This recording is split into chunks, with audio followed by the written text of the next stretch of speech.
السلام علیکم ورحمۃ اللہ وبرکاتہ۔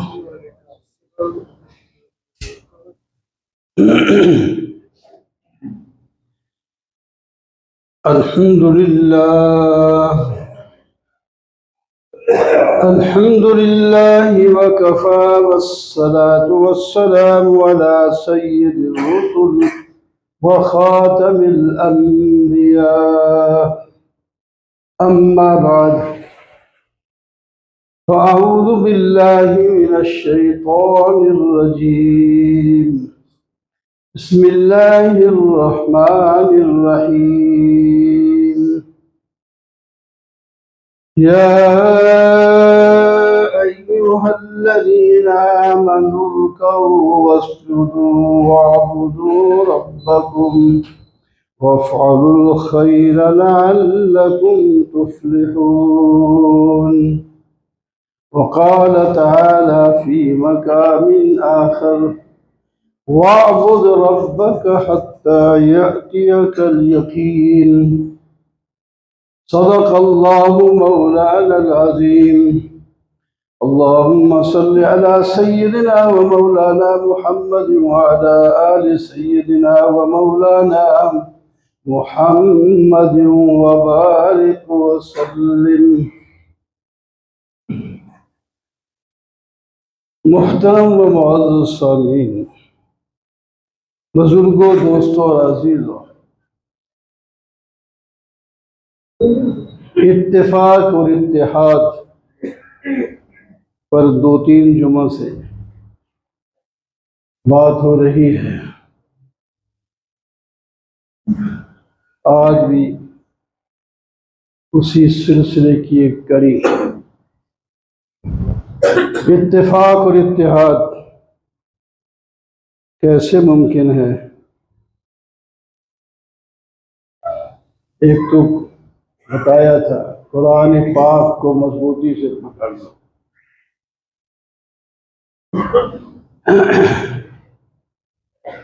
یہ اتفاق اور اتحاد کی طرف لے جائے گا۔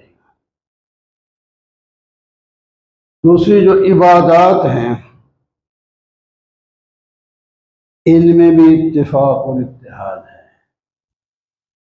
آپ کسی بھی عبادت کو لے لیں، اس میں اجتماعیت ہے، اس کا بیان بھی گزشتہ جمعہ ہو چکا ہے، چند عبادات کا نام لے کر بتایا تھا۔ آج ایک حدیث کی روشنی میں اتفاق اور اتحاد کی بات آپ کی گزارش کی جائے گی۔ ایک دن حضور سیدنا و مولانا و حبیبنا و شفیعنا سید الکونین سرور عالم سرور دو عالم صلی اللہ علیہ وسلم نے صحابہ سے خطاب فرمایا، اور اس میں تمہید کے طور پر پہلے فرمایا، میری باتوں کو کون لے گا؟ میں ابھی کچھ باتیں آپ لوگوں کو بتانے والا ہوں، کون لے گا؟ جو لے کر عمل کریں یا کم از کم دوسرے لوگوں کو سکھا دے وہ عمل کریں۔ آپ جانتے ہیں صحابہ کرام تو فوراً حضرت ابو ہریرہ رضی اللہ تعالیٰ عنہ نے ہاتھ کھڑا کیا، یا رسول اللہ میں لوں گا، عمل کروں گا، لوگوں کو سکھاؤں گا۔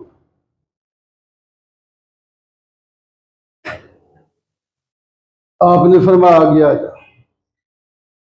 ہاتھ پکڑا، حضرت ابو ہریرہ کا ہاتھ پکڑا، ہاتھ پکڑ کر 5 چیزیں بتائیں، نمبر 1 5 چیزیں ایسی بتائیں جو ہر آدمی کی دلی تمنا ہوتی ہے۔ 5 چیزیں ایسی بتائیں ہر مومن کی تمنا ہوتی ہے۔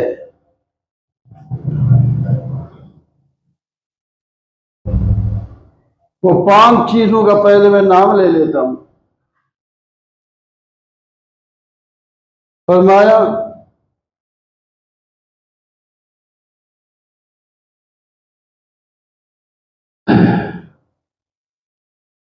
سب سے دولت مند جو آدمی بننا چاہتا ہے،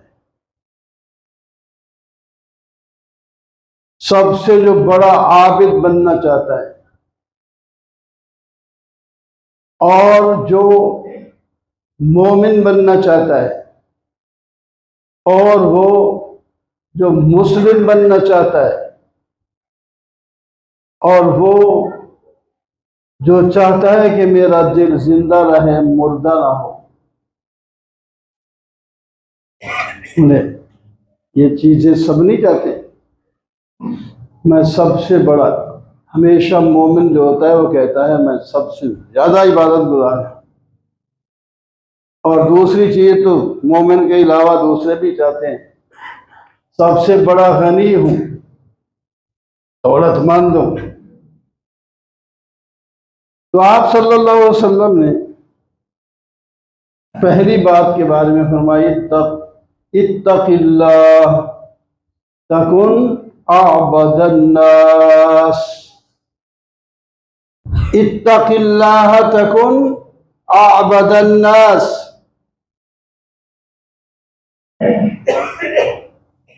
اتق المحارم، اتق اللہ نہیں، اتق المحارم تکن اعبد الناس۔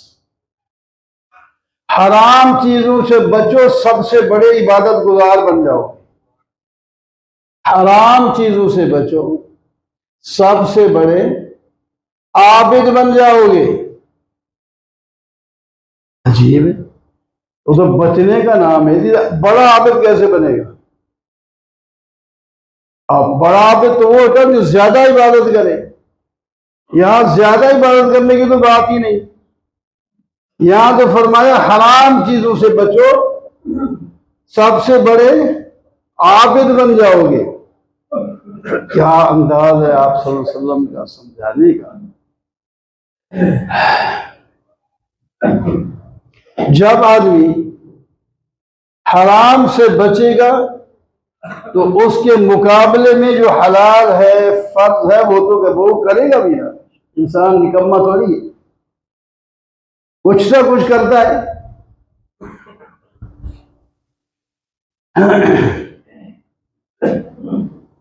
یہ بچہ ایسے نہیں ہے مسجد کے لیے چندے کے لیے آئے گا، اگلے جمعہ رحمت صاحب خود بھی تشریف لے آئیں گے، کل انشاءاللہ واپسی ہونے کی، اس کے بعد پھر اپنا نظام خود سنبھال لیں گے۔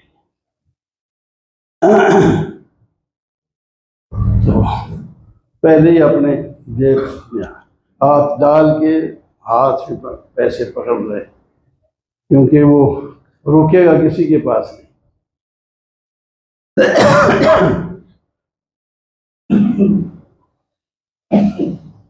اب ہم ذرا اس کی تفسیر کی طرف جاتے ہیں۔ نماز چھوڑ دینا، نہ پڑھنا، یہ حرام نہیں، گناہ کبیرہ ہے، ہر گناہ کبیرہ حرام ہے۔ کہ جب ترک صلاۃ نہیں کرے گا کیونکہ وہ حرام کا مرتکب ہو جائے گا، تو لہذا نماز پڑھے، نماز ہی پڑھے گا نا۔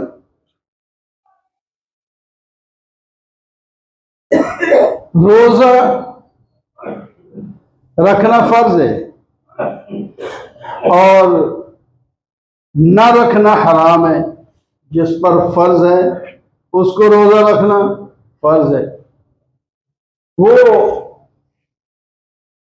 روزہ نہیں رکھے گا تو حرام کا مرتکب ہوگا، تو لہذا روزہ رکھے گا۔ زکوٰۃ جس پر فرض ہے اس کو ادا کرنا ضروری ہے، نہیں ادا کرے گا تو یہ حرام کام کا مرتکب ہوگا، گناہ گار ہوگا، تو لہذا زکوٰۃ دے کر عابد بنے گا۔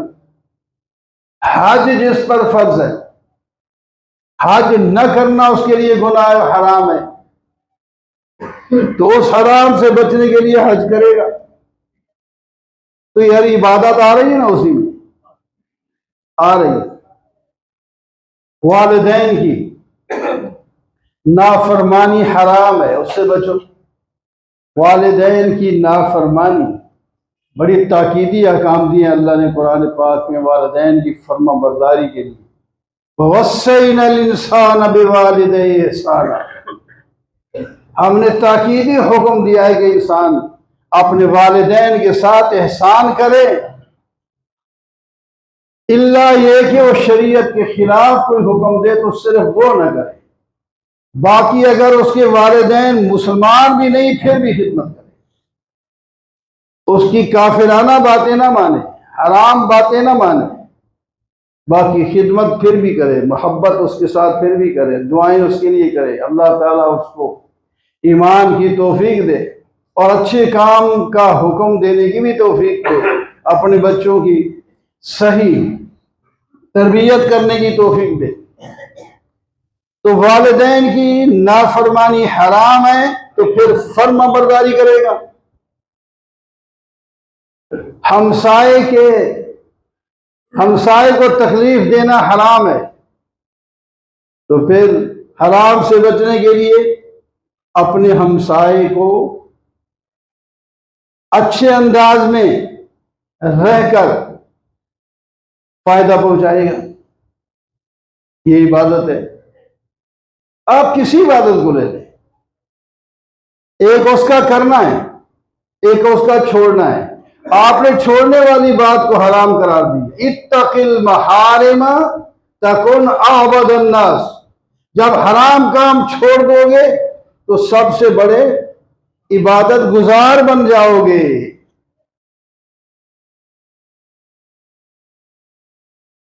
تو بہرحال آپ نے ایک نسخہ بتایا، اتق المحارم تکن اعبد الناس، پوری عبادات کو لے لے، میں نے چند مثالیں دے دی۔ اب دوسری بات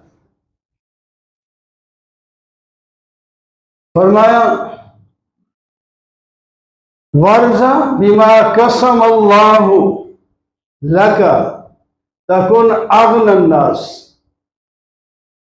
اللہ تعالیٰ نے تیری قسمت میں جو لکھ دیا ہے اور تجھے مل رہا ہے اسی پر راضی ہو جا کہ میرے لیے یہی ہے، میری قسمت میں یہی ہے، اور بہت سے لوگوں سے میرے لیے یہ اچھی روزی ہے، تو کبھی کسی کے بارے میں برا نہیں سوچے گا، چوری نہیں کرے گا، ڈاکہ نہیں لے گا ڈالے گا، رشوت نہیں کھائے گا، سود نہیں لے گا، یہ میری قسمت حلال مال یہی ہے۔ حضرت سعدی رحمہ اللہ بڑے بزرگ گزرے، شاعر بھی، فارسی کے، افغانستان کے تھے وہ بھی، تو وہ خود لکھتے ہیں اپنی کتاب میں، میں جا رہا تھا میرے دل میں شکوے کیا، کچھ لوگوں سے نماز بھی نہیں پڑھتے، ذکر نہیں کرتے، دین کی طرف راغب نہیں، ان کے پاس تو بڑا مال ہے، دولت مند ہے، ایک ہم ہیں دن میں رات لگے ہوئے بھی ہیں، میرا تو جوتا ہی نہیں ہے، اب میں بغیر جوتے کے جا رہا ہوں، جوتا بھی نہیں خرید سکتا، یہ کہتے ہیں میرے دل میں خیال آ رہے تھے، یہی بات میں گویا کہ اپنے دل میں شکوہ کرتا جا رہا تھا کہ اللہ تعالیٰ ان کو دیتا ہے ہمیں نہیں دیتا۔ فرماتے ہیں آگے ایک آدمی ملا جس کے پاؤں کٹے ہوئے تھے، وہ چل ہی نہیں سکتا تھا پاؤں پر، بس وہیں کھڑے ہو کر میں نے توبہ کی، یا اللہ تیرا شکر ہے، جوتا نہیں پاؤں تو ہیں، جوتا نہیں پاؤں تو آپ نے دیے، جوتا بھی مل جائے گا، تو اس غریب کے پاس تو پاؤں ہی نہیں ہے، جوتا کہاں پہنے؟ تو یہ اس طرح اگر سوچے، اس واسطے آپ صلی اللہ علیہ وسلم نے فرمایا دنیا کے لحاظ سے اپنے سے بڑے کو نہ دیکھو جو زیادہ دولت مند ہے، اپنے سے چھوٹے کو دیکھو۔ آپ کے پاس گھر تو ہے، دوسرا کرائے پہ ہے، کرائے والا یہ دیکھے کہ میں کرائے پہ ادا کر سکتا ہوں، جن کے پاس کیا وہ مانگتے پھرتے ہیں کرایہ بھی نہیں، اس طرح نیچے دیکھتے آئے تو پھر شکر کرے گا۔ بہترین نسخہ آپ نے دیا، اغنى الناس بن جاؤ گے، میری قسمت یہی ہے، بس اس سے بڑھ نہیں سکتی۔ اس کو بڑھانا ہے تو ایک صورت یہ ہے کہ صدقہ کرو، صدقہ کرتے جاؤ تو اللہ تعالیٰ بڑھا کے دیتے جائیں گے۔ حضرت بس یہی بہرحال دو باتیں کر دی، تین ہو گئی۔ سب سے بڑا عابد بننا چاہتے ہیں تو کیا کریں؟ حرام چیزوں سے بچیں۔ سب سے بڑے دولت مند بننا چاہتے ہیں تو جو کچھ آپ کے پاس اللہ نے دے رکھا ہے اسی پر صبر اور شکر کر کے اللہ کا شکر ادا کریں۔ اللہ تعالیٰ ہم سب کو اس پر عمل کرنے کی توفیق عطا فرمائے۔